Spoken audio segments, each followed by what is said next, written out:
قریب من اللہ قریب من الناس قریب من الی الجنہ بعید من النار۔ سخی اللہ کے قریب ہے، لوگوں کے قریب ہے، جنت کے قریب ہے، جہنم سے دور ہے۔ والبخیل بعید عن اللہ قریب الی النار بعید عن الناس۔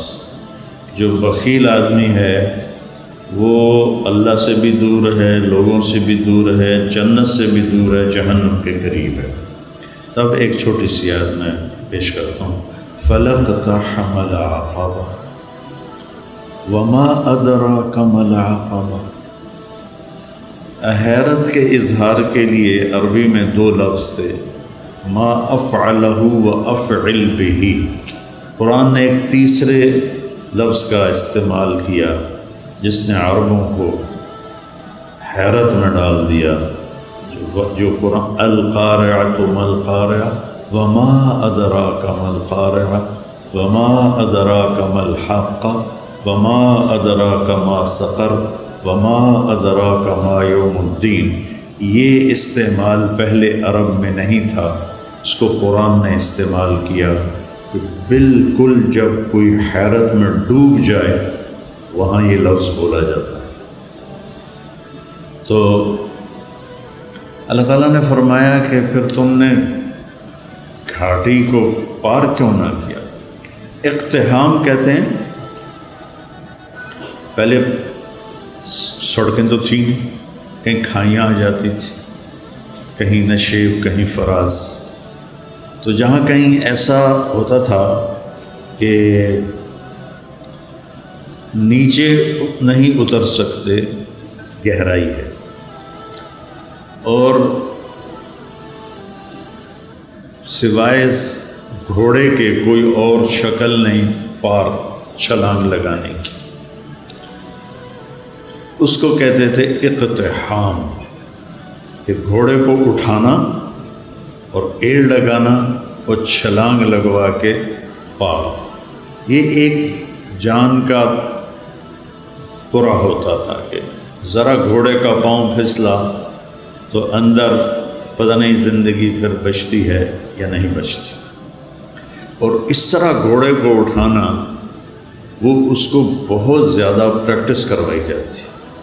یہ یوسف اور اس کا چھوٹا بھائی، یہ دونوں گھوڑ سواری سیکھ رہے تھے، تو چھوٹا تو جلدی ماہر ہو گیا، یہ بھی کچھ دوڑانے لگا۔ تو ایک دفعہ یہ گھوڑے پہ آ رہا تھا، میں گھر سے نکلا، میں نے پوچھا ہاں جی بن گئے ہو مولانا صاحب گھوڑ سوار کا؟ جی۔ میں کہا کھالا ٹاپ کے دکھاؤ۔ وہ کھیت سامنے کھیت تھا کھلا، اس میں فصل نہیں تھی۔ میں نے کہا وہ ایکڑ کے آخر میں جاؤ، وہاں سے گھوڑے کو دوڑاؤ، اور یہ جو کھالا ہے نا کوئی 2.5 فٹ کا 3 فٹ کا، اس سے گھوڑے کو پار ادھر لے آؤ تو میں سمجھوں گا تم گھوڑ سوار بن گئے ہو۔ میں کہا ٹھیک ہے۔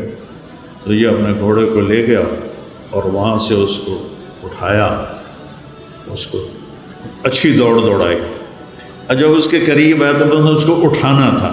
فَلَقْتَحَمَ الْعَقَبَةَ، میں اس کا مطلب بتا رہا ہوں کہ چھوٹا سا کھالا تھا، تو جب اس نے گھوڑے کو اٹھایا تو گھوڑے نے کھالا دیکھا یہ اتنا ماہر نہیں، تو اس نے یوں منہ مارا تو یوسف صاحب کھیت میں گرے، گھوڑا کھیت سے باہر کھڑا ہو گیا۔ شکر ہے وہ کھیت میں گرا ہے، اس کی ہڈی کوئی نہیں ٹوٹی۔ تو اقتحام کہتے ہیں مشکل کھائی کو پار کرنا۔ پھر اللہ نے کہا تمہیں پتہ ہے وہ کیا ہے؟ دیکھیں، نماز، روزہ، حج، زکوٰۃ، اور سب سے مشکل جہاد، پھر ہر وقت کی محنت تبلیغ، پھر تہجد، پھر عمرے، پھر ذکر، پھر تلاوت، پھر نوافل، کتنے بے شمار کام ہیں۔ کسی کو اللہ نے نہیں کہا کھائی کیوں نہ پار کی، صرف ایک کام کو اللہ نے کہا، جس کو میں ابھی بتاتا ہوں۔ تو انہیں پھر کھائی کیوں نہ پار کی، اس میں کیا مطلب ہے کہ کوئی کر سکے گا، ہر ایک نہیں کر سکے گا۔ 10,000 کا لشکر تھا قریش کا، جب وہ آئے مدینہ حملہ کرنے تو آگے خندق کھودی ہوئی تھی، تو صرف ایک آدمی نے چھلانگ لگا کے اس کھائی کو پار کیا۔ عمر بن عبد ود، باقی کسی کی ہمت نہیں ہوئی، حالانکہ اتنے سارے شاہ سوار تھے، صرف ایک نے گھوڑے کو اٹھایا اور جا کر دوسری طرف جا کر اس نے چھلانگ لگائی۔ تو اللہ تعالیٰ نے فرمایا تمہیں کچھ خبر ہے کہ یہ کھائی پار کرنا میں کیا مطلب لے رہا ہوں؟ کہ نہیں یا اللہ، کا فک کو رکھا ہوا، جن کی گردنیں پھنسی ہوئی ہیں مصیبت میں، تکلیف میں، بیماری میں، قرضے میں، مصائب میں۔ کوئی مصائب کی ایک قسم ہو تو بتاؤں، یہاں تو ایک سلسلہ ہے دکھوں کا۔ یہ سکھ تو اللہ نے سارے جنت میں رکھے، کہ لوگوں کی گردنیں چھڑانا، لوگوں کی گردنیں چھڑانا، فک و رقابہ، اتنا خوبصورت لفظ ہے۔ پہلے جو تھے نا غلاموں کے، ہم گئے تھے وہ تنزانیہ کے زنجبار ہماری جماعت گئی، نئی بٹ صاحب بھی ساتھ تھے، تو وہاں جہاں غلاموں کو وہ پکڑ کے لاتے تھے اور وہاں ان کو اندر قید کرتے تھے، پھر بحری جہاز آتے تھے تو ان کو بیچ کے آگے روانہ کرتے تھے۔ زنجبار سے کتنے کالے امریکہ پہنچے اور یورپ پہنچے، تو ان کی گردن میں توق ہوتا تھا کہ یہ بھاگ نہ جائیں۔ وہ توق وزنی ہوتا تھا، وہ بڑے کرب اور تکلیف میں ہوتا تھا غلام۔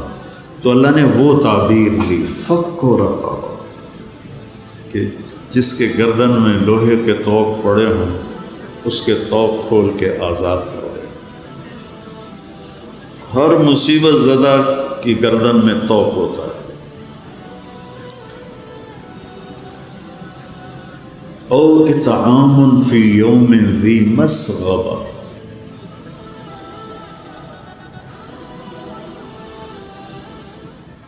یتیما ذا مقربہ او مسکینا ذا متربہ، فی یوم ذی مسغبہ۔ صبغ کہتے ہیں اسبغ علیکم نعمہ ظاہرۃ و باطنہ۔ بارش ہوتی ہے تو ہم پورا بھیگ جاتے ہیں، اگر باہر ہوں پورا بھیگ جاتے ہیں، کہیں سے بھی ہمارا کوئی پہلو نہیں بچتا۔ تو اللہ تعالیٰ فرما رہا ہے کہ وہ آدمی جس پر بھوک بارش کی طرح چھا گئی اور کہیں سے بھی وہ نہیں نکل پا رہا اس بھوک سے، اس کو اس بھوک سے نکالنا، خاص طور پر جب وہ تیرا رشتہ دار ہو اور ہو بھی یتیم۔ رشتہ داروں میں کوئی مالدار ہو جائے تو غریب حسد کرتے ہیں اور مالدار تکبر کرتا ہے، وہ ان کے ضائع ہونے کی تمنا کرتے ہیں، وہ ان پر اپنے مال کا روب جتلاتا ہے۔ تو اللہ نے کہا ذا مقربہ، جو تیرا قریبی رشتہ دار ہے نا، قرب والا، اس کو بھوک نے بارش کی طرح ایسے گھیرے میں لے لیا ہے، نکلنے کا راستہ ہی نہیں ہے، اس کو کھانا کھلا۔ او مسکین، فقیر اسے کہتے ہیں جس کے گھر میں ایک دن کا کھانا ہو۔ مسکین سکن سے ہے، سکن ہوتا ہے ٹھہر جانا، ٹھہر جانا۔ مسکین جس کے زندگی ٹھہر گئی ہو بھوک کی وجہ سے، فاقے کی وجہ سے، اس کے پاس ایک لقمہ روٹی۔ فقیر اسے کہتے ہیں جس کے پاس 24 گھنٹے کا تو کھانا ہو، آگے کوئی نہ ہو۔ اور مسکین اسے کہتے ہیں جس کی زندگی ٹھہر گئی ہو، سکن، سکون ہم عام طور پر کہتے ہیں، سکون آ گیا۔ اس مسکین کو کھانا کھلانا، یہ ہے گھاٹی کو پار کرنا۔ اب اس ویلفیئر کے کام میں غیر مسلم بھی شریک ہیں، مسلم بھی شریک ہیں، تو پھر اللہ نے آگے اس پچھلے کام کی قبولیت کی شرط لگائی، ثم، صرف اتنے سے پاس نہیں کروں گا، ثم، پھر اس کے بعد تم کان من الذین آمنوا، تم ایمان والے بھی ہو، ایمان والے بھی ہو، ایک شرط۔ دوسری وتواصوا بالصبر وتواصوا بالمرحمہ، اور لوگوں کو صبر اور رحم کی دعوت بھی دینے والے ہو۔ پتہ چلا تبلیغ کا کام تو اللہ ہمارے ذمہ لگا رہا ہے کہ لوگوں کو خیر کی بات کرو، لوگوں کو صبر کی بات کرو، لوگوں کو معاف کرنے کی بات کرو۔ اولئک اصحاب المیمنہ، یہ وہ لوگ ہیں جو قیامت کے دن کامیاب ہوں۔ تو میرے عزیزو، یہ زندگی بھر کا سودا ہے، جتنا ہم اللہ کو دیں گے۔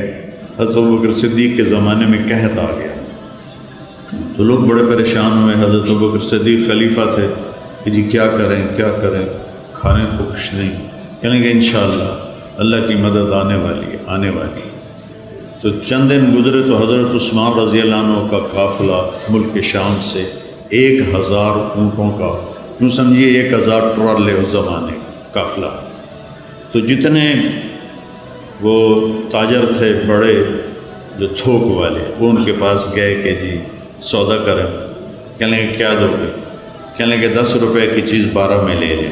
کہ نہیں مجھے منظور نہیں۔ اچھا 10 روپے کی چیز ہم 14 میں لے لیں۔ کہ نہیں مجھے نہیں منظور۔ کہ اچھا ہم 10 روپے کی چیز 15 میں لے لیں گے، اس سے آگے ہماری ہمت نہیں۔